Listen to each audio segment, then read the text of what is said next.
Our friend Steve Krakauer joins now. We'll get his take on what we saw last night and how everything's looking here for the GOP going forward. His book, now out in paperback, Uncovered: How the Media Got Cozy with Power, Abandoned Its Principles, and Lost the People, is out now. Steve, great to have you, man. Hey, Buck, great to be back with you.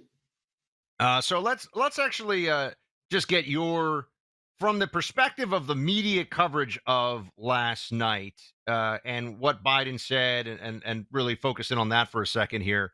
What was your biggest takeaway? Your feelings about how it all went? Yeah, I think there were two. I think there's sort of two different tracks that are both positive for President Biden and negative for President Biden when it comes to how the corporate press at large viewed what happened last night. The first is that the expectations have never been lower for a State of the Union address. I mean, if he didn't just collapse up there or have a giant brain freeze that everything had to shut down and he had to be wheeled off stage, it was a win. And so in that sense, he exceeded expectations. He was actually getting, I think, overly real hyperbole from the press, talking about how amazing it was. I mean, come on, the expectations were so low. So that's the first track of it.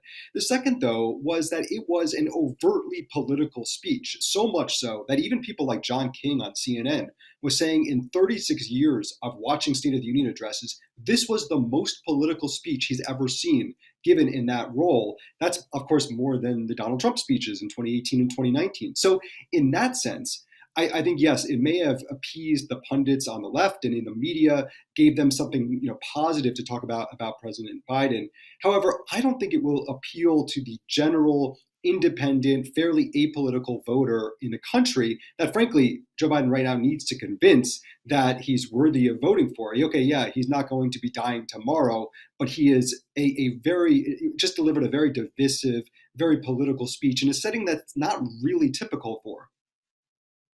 Steve, last night I was down here in Florida, South Florida. I went to an event, the Samizdat Award, Samizdat for the Russian underground publications during the Soviet Union, right? And that's what they were named for. It's sort of like the free speech equivalent of a Pulitzer, because Pulitzers Yeah. now only go to people that do the bidding of the regime.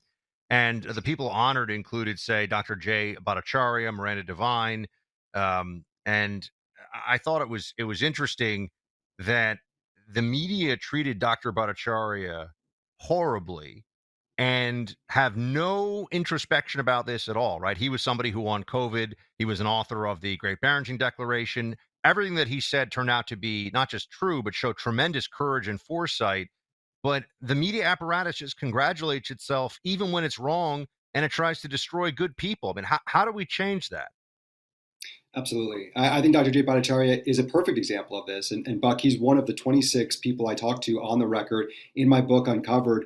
And it was the reason I was so interested in hearing what he had to say was because I could see it happen in real time, could see how the press turned against him in a way that really served the purpose of trying to otherize him, trying to make him seem dangerous and someone who is this kook who should be banned from social media platforms.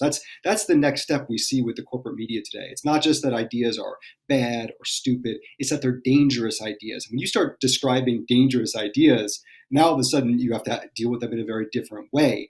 And so obviously, first of all, it turned out he was right.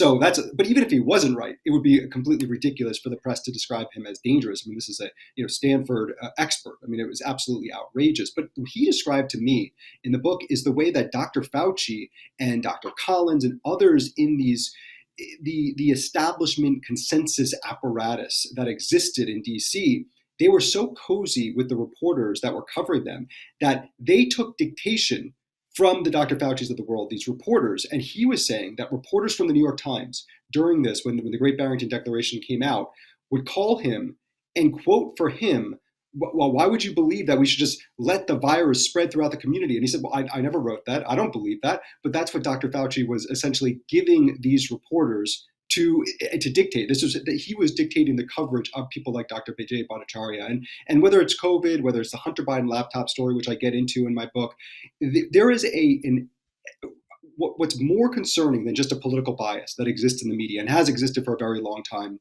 is this new censorship era that exists between the corporate media, between government entities like the FBI and like the CDC and to some degree as well, and with social media platforms, with tech platforms that are more than happy to both work with the media and work with these government agencies to just completely censor and exercise people from their platforms that have the quote unquote wrong think, that believe something that's you're not allowed to see, you're not allowed to spread. And that's extremely dangerous, and frankly it's the opposite of journalism. It's the complete opposite of what the job of a journalist should be. Well, I wanted to ask you about that. We're speaking to Steve Krakauer. His book Uncovered is out in paperback now. Go get yourself a copy. Steve, Matt Taibbi was also one of the honorees last night. It was Miranda Devine, Dr. Jay Bhattacharya, Matt Taibbi, and really one of the most remarkable lines of the night from up on stage was when he just said that he's described by the Washington Post as a conservative journalist now, and everyone was kind of laughing about that. Matt Taibbi was kind of a bomb throwing leftist for a lot of his career, at least in the eyes of some folks. And now, though, if you're trying to do journalism, as in a thing where you find facts wherever they lead, that is considered right wing. What do you think? You worked at Yeah, CNN, I worked at CNN. What do you think their response to that is? Is that just not true, or do they just not care?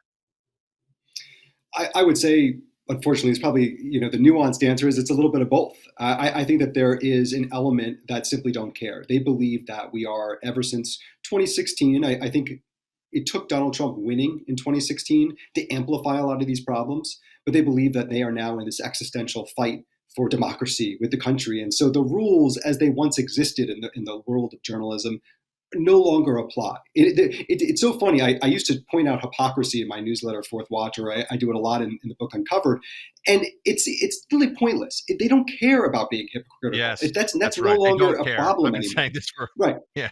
They Yeah. revel in the ability to have double standards. They're not shy about it. They say, "Yeah, that's right. We're unfair to your side and we do what we want for our side and that's how we play the game." The book, everybody, Uncovered: How the Media Got Cozy with Power, Abandoned Its Principles, and Lost the People, out now in paperback. Steve Krakauer, my buddy, good to have you on, man. We'll talk to you soon. Thanks so much, Buck. Appreciate it.